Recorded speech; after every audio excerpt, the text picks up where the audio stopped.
ہماری تہذیب کو ختم کرے گا، ہماری زبان کو ختم کرے گا، معاشی طور پر ہمیں ایکسپلائٹ کرے گا، مفلوج کرے گا، اور اپنی سی کوشش کرے گا کہ ہمارا مذہب بھی تبدیل کرا دو۔ مسلمانوں کی ایک قومی جماعت، اگرچہ وہ شروع میں قومی اس کو کہنا غلط تھا، وہ نوابوں، جاگیرداروں، نواب زادوں، ان کی جماعت تھی مسلم لیگ، جو 1906 میں قائم ہوئی۔ مسلمان عوام کا اس سے ساتھ کوئی نہ رابطہ تھا، نہ ان کا کوئی رابطہ عوام سے۔ اس کی جو 1906 سے لے کر 1924 تک کی جدوجہد ہے، وہ ساری دفاعی جدوجہد تھی۔ ہمارے یہ حقوق ہونے چاہیے، ہمیں اس کی ایشورنس دی جانی چاہیے، ہمیں سیپریٹ الیکٹوریٹ دیا جائے، اور یہ کہ اس سے بھی آگے بڑھ کر ہمیں مرکز میں کچھ زیادہ حیثیت دی جائے تاکہ ہماری بھی کوئی حیثیت ہو، کوئی توازن پیدا ہو سکے۔ بس اسی پر ساری گفت و شنید تھی۔ اور اس کے ضمن میں محمد علی جناح جو ہے وہ تو پروفٹ آف لف قرار لیے گئے تھے، اتحاد کا پیغام بر۔ وہ 1906 میں تھے انڈیا میں موجود، مسلم لیگ میں شامل نہیں ہوئے تھے، کانگریس کے رکن کو۔ اس کے بعد 1913 میں جا کر مسلم لیگ میں شامل ہوئے ہیں مولانا محمد علی جوہر کے کہنے پر۔ پھر بھی کانگریس کے رکن بھی رہے، مسلم لیگ کے رکن بھی رہے، اور انہوں نے حتی امکان کوشش کی کہ کوئی فارمولا ایسا بن جائے جس پہ کہ اتحاد ہو جائے اور ضمانت مل جائے کہ مسلمانوں کے ساتھ کوئی اس قسم کا سلوک نہیں کیا جائے گا کہ وہ بالکل یوں سمجھنے کے نیچے لگ کر رہ جائیں، ان کی کوئی حیثیت نہ۔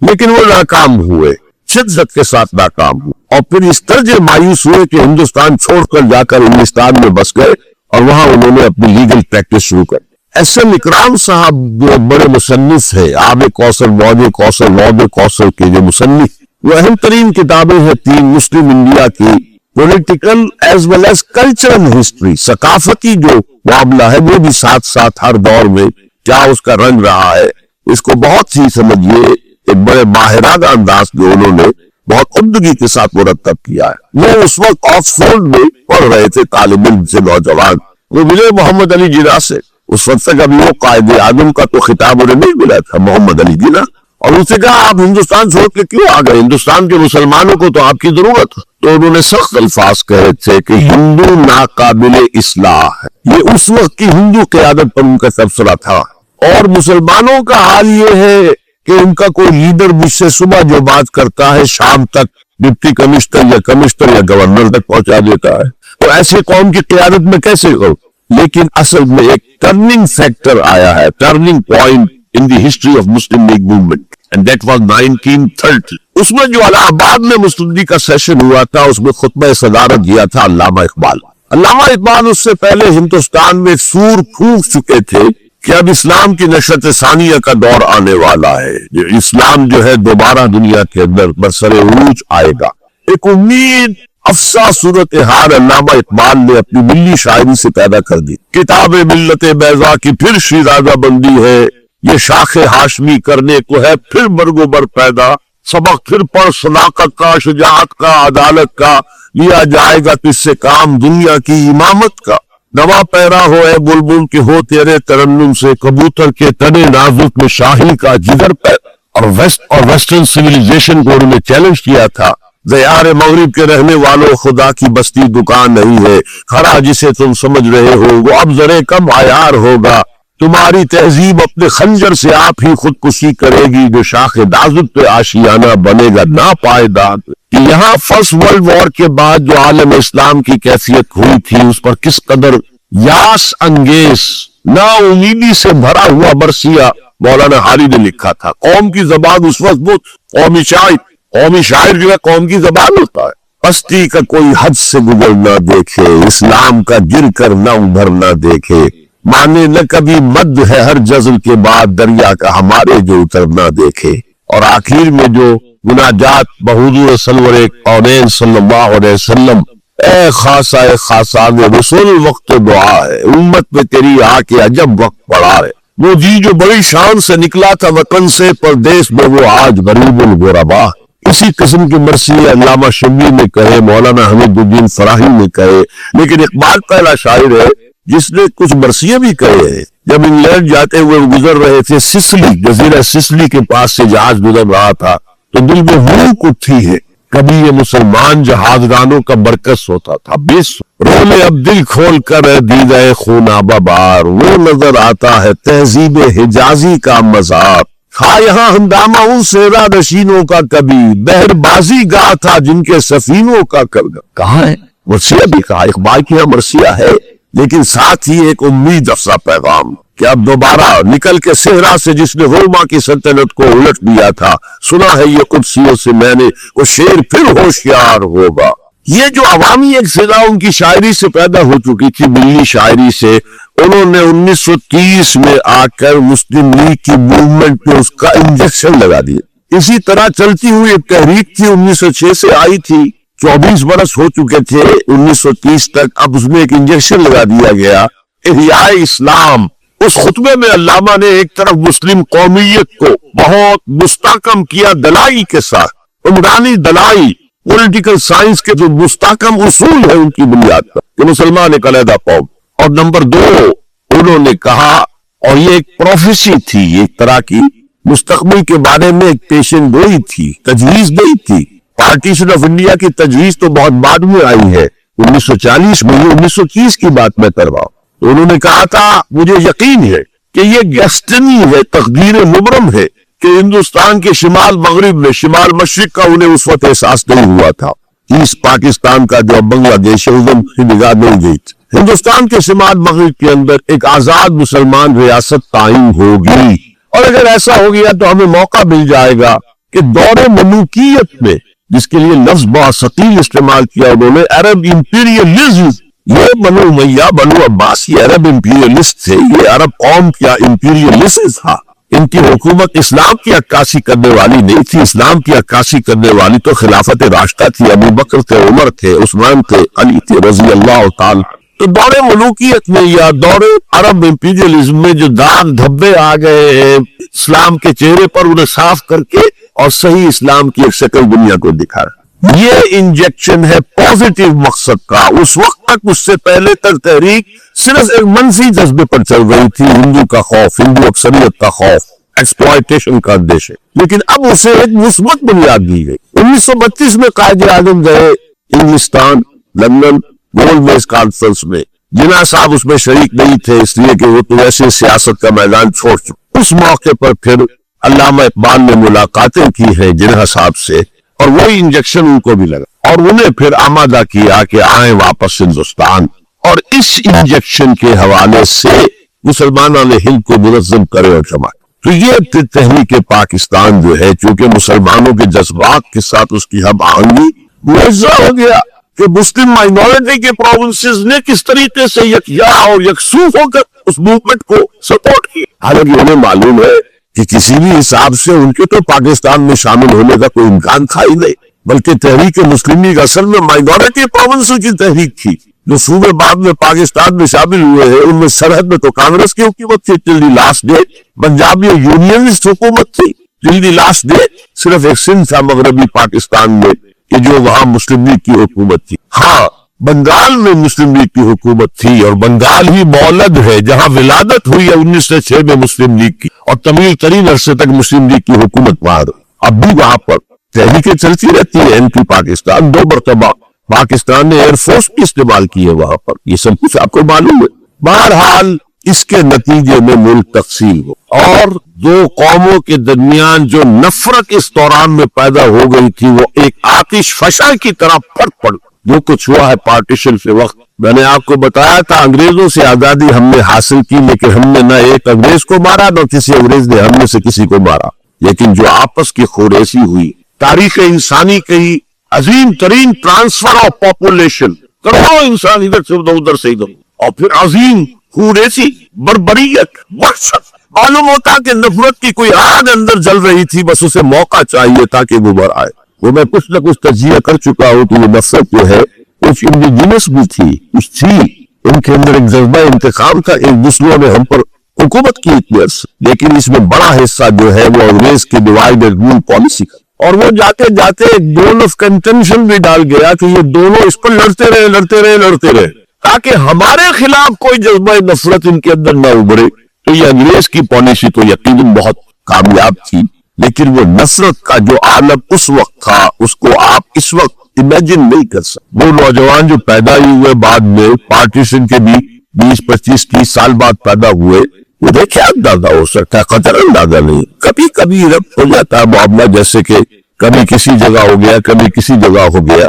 ابھی حال ہی میں جو کچھ گجرات میں ہو گیا تھا وہ ہو جاتا ہے. لیکن یہ کہ کوئی ہندو اور مسلمانوں کے درمیان وہ دشمنی اور وہ معاملہ اب نہیں ہے، بلکہ بہت سے لوگ اس کو امیجن ہی نہیں کر سکتے کہ معاملہ کس حد تک پہنچ گیا. اس کے بعد ایک خیال یہ تھا ہندوستان میں کہ پاکستان جلدی ختم ہو جائے، اور اس کی کوششیں ہی کی گئی. پاکستان کے حصے کا روپیہ روک لیا گیا، پاکستان کے حصے کے ہتھیار روک کیے گئے. پاکستان نے اس کو محسوس کیا کہ it's a threat to its existence، جس کے نتیجے میں، جس کے رد عمل میں وہ امریکہ کی جھولی میں جا گرا. It was a reaction. میں اسلامی جمعیت طلبہ کا ناظم اعلیٰ تھا 1953 میں. ہمارے وزیر اعظم اس وقت سے خواجہ نادم الدین، وہ لاہور کے دورے پر آئے تھے. میں طلبہ کا ایک وفد لے کر ان سے ملنے گیا. ایک تو اس زمانے میں وہ اینٹی قادیانی موومنٹ چل رہی تھی اور اس میں بہت کچھ تو خون لاہور میں ہوا تھا. اس کے بارے میں نے کچھ باتیں کی، اور پھر میں نے ان سے کہا یہ میڈو، اس بلا کا نام ہے میڈو تھی اس وقت، مڈل ایسٹ ڈیفنس آرگنائزیشن. آپ کن بندروں میں ہمیں باندھ رہے ہیں؟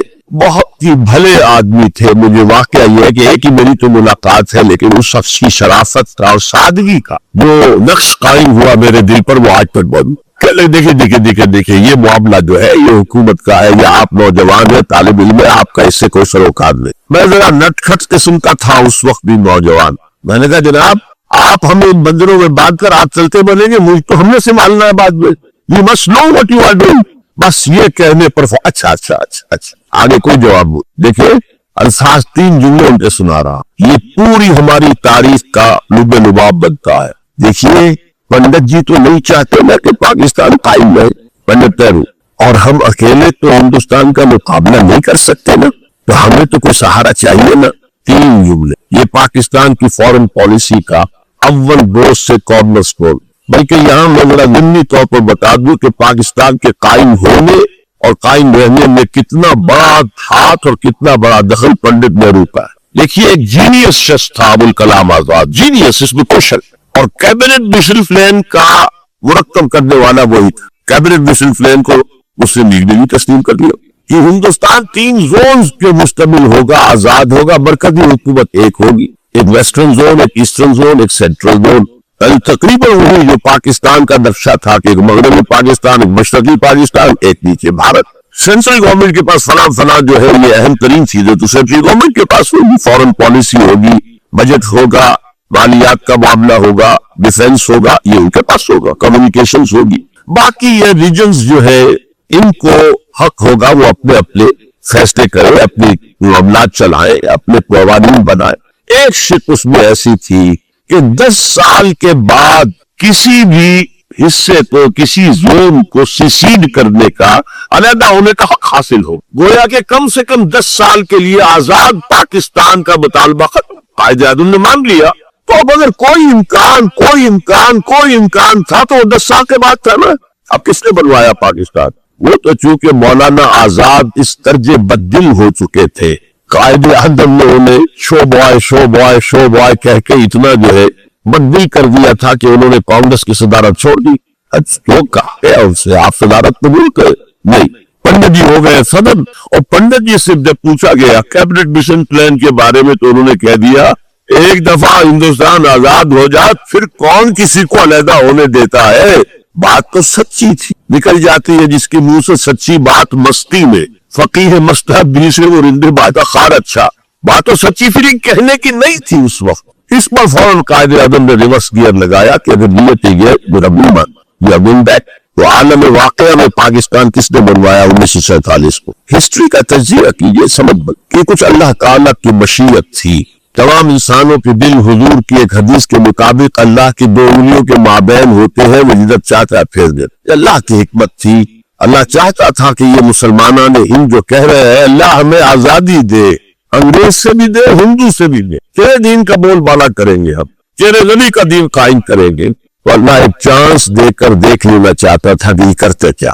حالانکہ لارڈ ماؤنٹ بیٹن کی تجویز تھی کہ 14 اگست کو انڈیا پہلے اس کی فریڈم ڈکلیئر ہو اور 15 کو پاکستان کی. یوم القیامہ ولا اقسم بالنفس اللوامہ ایحسب الانسان ان لن نجمع عظامہ. یہ صورت جو ہے بہت ہی حسین اور بہت منفرد سمجھیے کہ نمائندہ ایک صورت ہے قرآن مجید کی. اس کا جو خطاب کا انداز ہے، جو میں نے شروع میں آپ کو جو انٹروڈکٹری لیکچرز دیے تھے، اس کا اسلوب جو ہے وہ خطابت، قرآن کو ہم کہہ سکتے ہیں کہ اس سے کلیکشن آف ڈیوائن اوریشن، اللہ تعالیٰ کے خطبات، مجموعہ خطبات الہیہ، تو مختلف مواقع پر جیسے کہ خطیب کو خطبہ دیتا ہے تو اس طریقے سے اللہ تعالیٰ نے یہ صورت نازل کی، حضور پڑھ کر سناتے تھے تو آپ کا انداز بھی خطیبانہ ہوتا۔ حدیث میں آتا ہے کہ جب آپ خطبہ دیتے تھے تو آپ کی آواز بلند ہو جاتی تھی، اعلیٰ صوتہ احمر وقیناہ آنکھ سرخ ہو جاتی، اور آپ اس طریقے سے خطبہ دیتے تھے جیسے کہ کوئی سپہ سالار اپنے فوجیوں کو للکار رہا ہے، بہا رہا ہے کہ لڑو اور آگے بڑھو، یہ انداز ہے اس طرح خطبہ۔ اس میں آپ دیکھیں گے ابھی بات ایک طرف ہو رہی ہے، ابھی کسی اور طرف ہو گئی، کبھی کسی تحویل الخطاب، اس کے لیے بہت، پھر یہ کہ 4-6 آیتیں آئیں گی ایک خاص قسم کے آہنگ میں، خاص قسم کے قوافی کو ہم کو نہیں کہنا چاہیے، یہ آتے ہیں وہی حروف پر صورتیں ختم ہو رہی ہیں، وہی سٹائل ہے، پھر کچھ سٹائل بدلے گا، پھر 4-6 صورتیں اس دوسرے انداز کی ہوگی، پھر 4-6 تیسرے انداز کی ہوگی۔ یہ آپ صورت جو ہے فصاحت و بلاغت میں بھی صورت بے انتہا ہے اور خطیبانہ انداز، اور اس میں تحویل الخطاب۔ پس منظر میں کیا ہے تو وہ لوگ ہیں جو انکار کرے کوئی قیامت نہیں ہو سکتی، کیسے ممکن ہے کہ جبکہ انسان بڑھ چکے ہوں گے اور مٹی ہو جائیں گے پھر اٹھا دیا جائے، یہ ممکن نہیں۔ تو اس کا جواب ہے جو دیا جائے، لا یہاں پر ان کے خیالات کی نصیحت نہیں، میں قسم کھاتا ہوں قیامت، تمہیں شک ہے اور مجھے اتنا یقین ہے کہ میں قسم کھا رہا ہوں قیامت، ولا اور پھر نہیں، اقسم بالنفس اللوامہ، میں قسم کھاتا ہوں نفس لوامہ۔ نفس لوامہ کون سا نفس انسان میں؟ جس سے ضمیر کے کانشنس ملامت کر، مائی کانشنس از بائٹنگ می، میرا ضمیر مجھے ملامت کر رہا ہے، وہ آپ برا کام کرتے ہیں تو ضمیر اندر سے کچھ شے ہے، وہ کیوں ہوئی؟ اگر کوئی نیکی نہیں، بدی نہیں تو اب کی خرش کیوں ہو جاتا ہے؟ اور اگر یہ نیکی ہے، بدی ہے تو اس کا نتیجہ نکلنا چاہیے کہ نہیں؟ یعنی پہلی آیت جو ہے وہ تو اسی طرح کی ہے جیسے سورہ تغابن میں ہم نے پڑھا تھا، قل بلا وربی لتبعثن ثم لتنبؤن بما عملتم، اس پر دلیل کوئی نہیں ہے، اذعان ہے، ایک شخص اپنے یقین کو دلیل کے طور پر پیش، اور یہ اس پر سارا دار و مدار ہے۔ کون شخص ہے؟ ایسا شخص کے جس سے کبھی کوئی جھوٹ کا تجربہ کسے کو نہیں ہوا، وہ کہہ رہا سیرت و کردار جو ہے محمد رسول اللہ کی دلیل کی حیثیت ہے اس قول کو، لا اقسم بیوم القیامہ ولا اقسم بالنفس اللوامہ، تمہارے اندر موجود ہے قیامت کی دلیل، تمہارا ضمیر، تمہارا قلب۔ ایحسب الانسان ان لن نجمع عظامہ، کیا انسان جو گمان کرتا ہے ہم اس کی ہڈیاں جمع نہیں کر سکتے؟ بلا قادرین، کیوں نہیں، ہم پوری طرح قادر ہیں، علی ان نسوی بنانا، یہاں کننا محضوظ سمجھنا چاہیے، بلا کننا قادرین علی ان نسوی بنانا، بس کہ ہم اس کی ایک کوڑ کو برابر کر، بل یرید الانسان ان یفجر امامہ۔ اصل سبب جو ہے آخرت کے انکار کا وہ یہ ہے کہ انسان چاہتا ہے کہ فسق و فجور جس کا عادی ہو گیا اسے جاری رکھ، حرام خوری چھوڑنی نہیں، جس عیش کا خوگر ہو گیا ہوں اس کو چھوڑ نہیں سکتا، قیامت کو مانوں گا تو پھر دیکھنا پڑے گا کیا غلط ہے، کیا صحیح ہے، کیا جائز ہے۔ اس لیے جیسے کہ بلی کو دیکھ کر کبوتر آنکھ بند کر دے، ظاہر بات ہے کہ وہ بلی تو نہیں ختم ہو جائے گی، در حقیقت یہ قیامت سے آنکھیں چراتے ہیں، آنکھیں بند کر، اس لیے تو انہیں پتا ہے کہ انہیں کیا آگے بھیجا ہے اور آگے بھی کرنے کا وہی ارادہ ہے۔ بل یرید الانسان ان یفجر امامہ یسأل ایان یوم القیامہ، پوچھتا ہے بڑے استہزائی انداز میں، خیر کب ہوگا یہ قیامت کا دن؟ جواب بھی اسی انداز میں ہے، یوم ہم علی النار یفتنون کی طرح۔ فرمایا فاذا برق البصر، جب وہ قیامت آئے گی نگاہیں چنیا جائیں گی، خسف القمر، چاند بے نور ہو جائے گا، یا یہ کہ چاند دھس جائے گا سورج کے اندر، وجمع الشمس والقمر، اور سورج اور چاند یکجا دیے جائیں۔ یہ جو ہے کشش شکل کا جو باہمی شکل ہے ان کروں کا، اس کے نظام میں ذرا سی کہیں گڑبڑ ہو اور پھر یہ سب سے کبھی انگوشش ٹکرائے۔ فَإِذَا بَرِقَ الْبَصَرُ وَخَسَفَ الْقَمَرُ وَجُمِعَ الشَّمْسُ وَالْقَمَرُ يَقُولُ الْإِنسَانُ يَوْمَئِذٍ أَيْنَ الْمَفَرُ، یہی انسان اس دن کہے گا ہے کوئی جگہ بھاگ جانے کی؟ کلا نہیں، لا ول، اپنے کب انہی کے حضور میں جا کھڑے ہو۔ يُنَبَّأُ الْإِنسَانُ يَوْمَئِذٍ بِمَا قَدَّمَ وَأَخَّرَ، اور جتلا دیا جائے گا انسان کو اس دن جو کچھ اس نے آگے بھیجا ہوگا جو پیچھے چھوڑا ہو۔ ہم اعمال نیک ہو یا بد ہو اس کا کچھ حصہ آگے بھیج دیتے ہیں اپنی زندگی میں، کچھ اس کے پیچھے جو اثرات چلتے ہیں اس کا حساب جو بات تو جاری رہتا ہے، وہ ڈیبٹ کریڈٹ جو ہے ہمارے کھاتے تو ہوتا رہے گا۔ جن نے یہ نیک کام شروع کیا تھا آگے پھیل رہا ہے،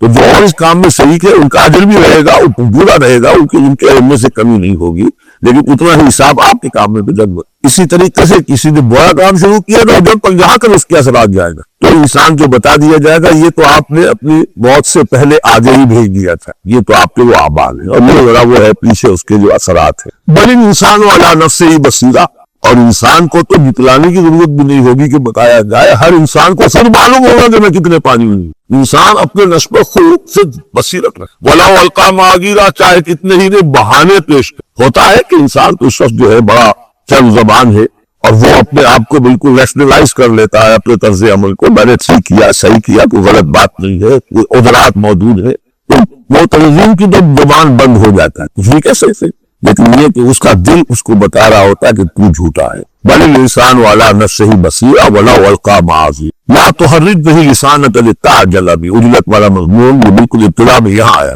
اے نبی آپ اس قرآن کو اب دیکھیے، اب گفتگو حضور سے شروع ہو گئی۔ ابھی تک انسان جو منکرین تھے ان کی بات ہو، شروع میں امامہ، عظامہ، قیامہ، اور اس کے بعد بصر، قمر، مفر، وجر، مستقر، یا تو اس کے بعد بصیرہ، معاذیرہ، اب اس کے بعد اور بدل گئے، لا تحرک بہ لسانک لتعجل بہ، آپ اس قرآن کے ذریعے سے اپنی قرآن کے ساتھ اپنی زبان کو تیزی سے حرکت نہ دیں کہ جلدی سے آپ اس کو یاد کریں۔ اِنَّ عَلَيْنَا جَمْعَهُ وَقُرْآنَ، ہمارے ذمے ہے اس کو جمع کر دینا اور پڑھوا دیں، جمع بھی کر دینا کہ اس میں سے کوئی حصہ جو ہے آپ بھولے لیں، اور قرآن اب اس کی ترتیب بھی ہم بتاتے جائیں گے کہ اب جو وہی آئی ہے اس کو کہاں رکھنا، تاکہ اس کی ترتیب ہوگی۔ فَإِذَا قَرَأْنَاهُ فَاتَّبِعْ قُرْآنَهُ، پھر جب ہم پڑھوائیں اس کو جس ترتیب سے، اسی کی پیروی کی۔ یہ ترتیب وہ ہے ترتیب مصحف جس کے تحت قرآن مرتب کیا گیا، اور ہم مانتے ہیں کہ یہ ترتیب نزول کی نہیں ہے، نزول کے ساتھ ہی اللہ تعالیٰ کا حکم آتا تھا کہ اب یہ وہی فلاں جگہ، ثُمَّ إِنَّ عَلَيْنَا بَيَانَهُ، پھر ہمارے ذمے ہے اس کو واضح کر دینا،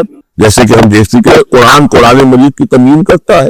سورہ نساء میں دو احکام کے بارے میں آئے گا، یستفتونک، اور حالانکہ وہ حکم آ چکا ہے سورہ نساء میں پہلے، لیکن لوگوں نے سوال کیا، قُلِ اللَّهُ يُفْتِيكُمْ فِي الْكَلَالَةِ، وہ اللہ واضح کر دیتا ہے، تم بڑا بھی واضح نہیں ہوئی کلالہ کی بات، وہ وعدہ کر دیتا۔ تو قرآن کے اندر بھی بعد میں واضح کر دی گئی چیز ہے، اور یہ کہ پھر حدیث جو ہے سب سے بڑی شے ہے کہ یہ اس کی بیان کرنے والی، جو انزلنا الیک الذکر لتبین للناس ما نزل الیہم، یہ ذکر ہم نے اے محمد آپ پر نازل کیا ہے تاکہ آپ واضح کریں اس کو ان لوگوں کے لیے جن کے لیے ہم نے اسے نازل کیا۔ نازل پر کیا ہے، صرف آپ کے لیے تو نہیں کیا ہے آپ پر، نازل کیا ہے لوگوں کے لیے۔ اب ان کو واضح کرنا، اس کے اندر کہیں اگر کوئی اشکال ہو تو اسے حل کرنا، کہیں کوئی اگر اجمال ہے تو اس کی تفصیل بیان کرنا، یہ آپ کا کام۔ کَلَّا بَلْ تُحِبُّونَ الْعَاجِلَةَ، کوئی نہیں، تمہارا اصل مرض یہ ہے کہ جب عاجلہ سے محبت کرتے ہو، یہ اس دنیا کی زندگی سے محبت، لیکن پھر خطاب شروع ہو گیا کوئی فارس، وَتَذَرُونَ الْآخِرَةَ، آخرت کو تم چھوڑ دیتے، نظر انداز کر دو، وُجُوهٌ يَوْمَئِذٍ نَاظِرَةٌ، حالانکہ بہت سے چہرے اس دن ہوں گے تر و تازہ، میدان قیامت میں کھڑے ہوں گے تو جیسے اسکول چلڈرن کھڑے ہوتے ہیں اپنا رزلٹ سننے کے لیے، تو بعضوں کے چہرے کھلے ہوتے پہلے سے معلوم نہیں ہوتے کیا کچھ کر کے آئے تھے، اور بعض کے چہروں کے اوپر دھواں ہے، اس لیے ہے کہ انہیں پتا بھی کیا کچھ نہیں تھا، فیل تو ہو رہی ہوگا، تو چاہے اب رزلٹ ڈکلیئر نہیں ہوا، رزلٹ ان کے چہروں پر لکھا ہوا، تو وجوہ یومئذ ناظرہ، بہت سے چہرے ہو گئے تر و تازہ، الی ربہا ناظرہ، اپنے رب کی طرف دیکھتے۔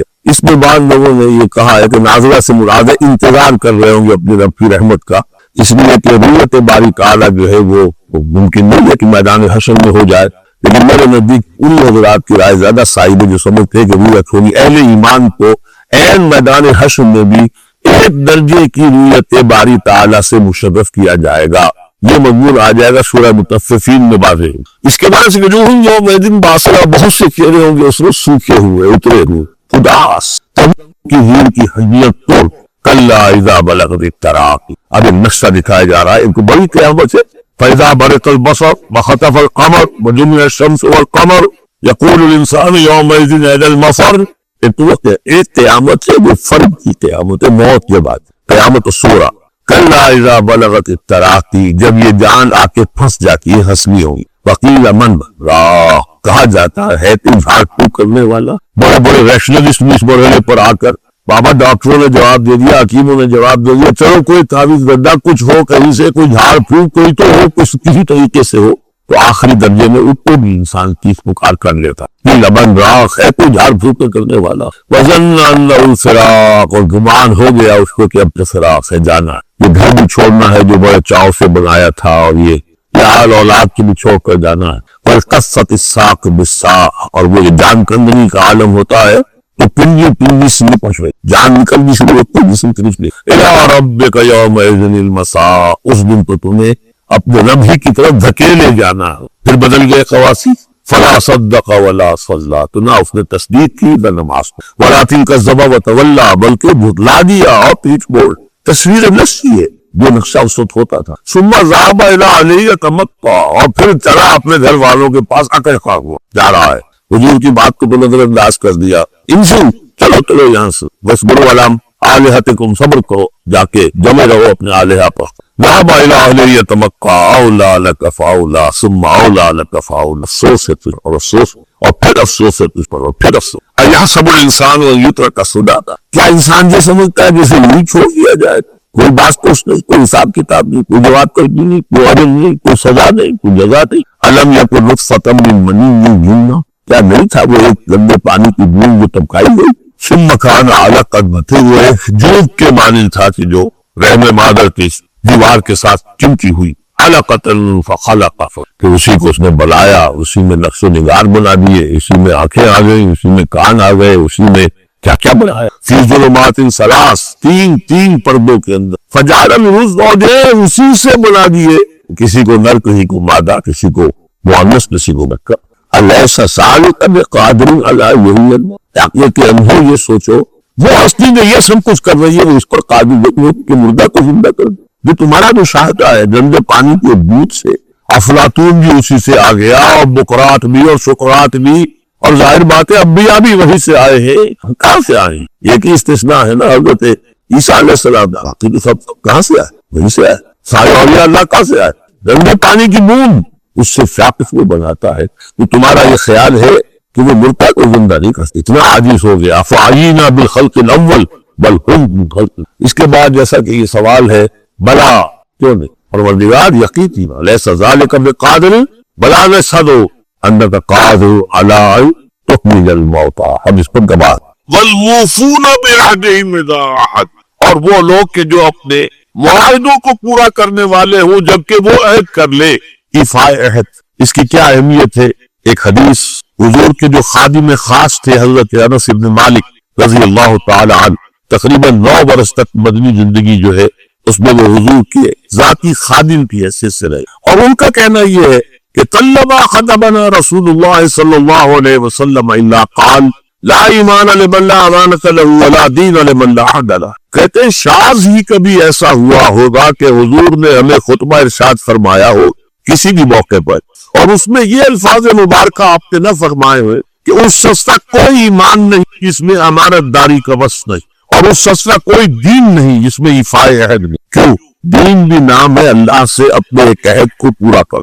نماز کی ہر رکعت میں ہم کیا کہتے ہیں؟ ایاک نعبد و ایاک نستعین، پروردگار ہم صرف تیری ہی بندگی اور پرستش کرتے ہیں، اور صرف تیری ہی بندگی اور پرستش کرتے رہے، اور اے پروردگار ہم صرف تجھ ہی سے مدد کے خواہاں ہیں، اور تجھ ہی سے مدد چاہتے رہے۔ یہ عہد ہے، بہت بڑا عہد، بہت بڑا عہد۔ اس عہد کو پورا کرنا ہی دین ہے، اللہ کی بندگی، اللہ کے احکام کی اطاعت، اللہ نے جن چیزوں کو حرام کیا ان سے اجتناب کرتے رہنا، اللہ کے فرائض کی ادائیگی، اللہ کے لیے تن من دن لگا دو، ایاک نعبد و ایاک نستعین۔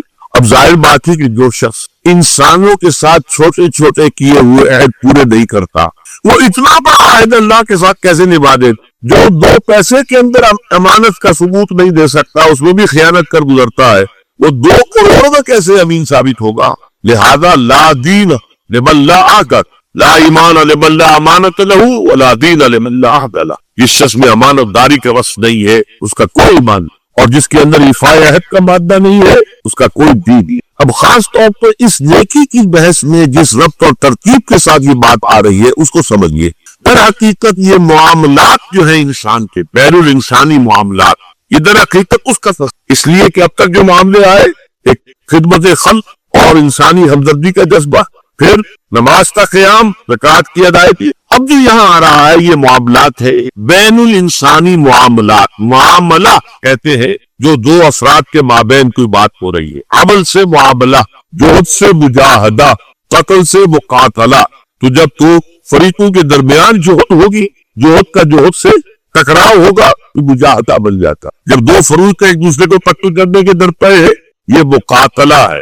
معاملہ جب 2 انسان یا 2 فریق یا 2 گروہ یا 2 کمپنیاں، یہ کمپنیاں جو ہے وہ بھی آپ کو معلوم ہے لیگل پرسنز شمار ہوتے ہیں، ان کے مابین کوئی معاملہ ہو رہا ہے, کوئی معاملہ طے کر رہے ہیں, ان معاملات کے اندر سٹریم لائننگ کرنے والی ایک شے ہے, اگر وہ ہو جائے سارے معاملات درست. اب آپ کو معلوم ہے ایفائے عہد کا جذبہ پیدا ہو جائے. دیکھیے معاملات کی میں آپ سے وضاحت کروں. ایک شخص امپلائر ہے, ایک امپلائی ہے, ان کے درمیان ایک کانٹریکٹ ہے, یہ ریگولیشنز ملیں گی, یہ مراعات, یہ مفادات, یہ تنخواہ, یہ کام تمہیں کر. اب اگر ایک شخص پوری تندہی کے ساتھ وہ کام نہیں کرتا تو وہ حرام خوری کر, ایفائے عہد نہیں کر. ایفائے عہد کا تقاضا یہ ہوگا کہ کوئی سپروائز کرنے والا ہے یا نہیں ہے, کوئی دیکھنے والا ہے یا نہیں ہے, وہ اپنے معاہدے کے اندر بنے ہونے کی بنیاد پر کام کرے, اور حتی الامکان اپنی جو بہترین صلاحیتیں ہیں وہ اسی طرح. چھوٹا سا معاملہ ہے, آپ نے ایک شخص کو مزدور کے طور پر رکھا ہے, شام کو 100 روپے آپ نے,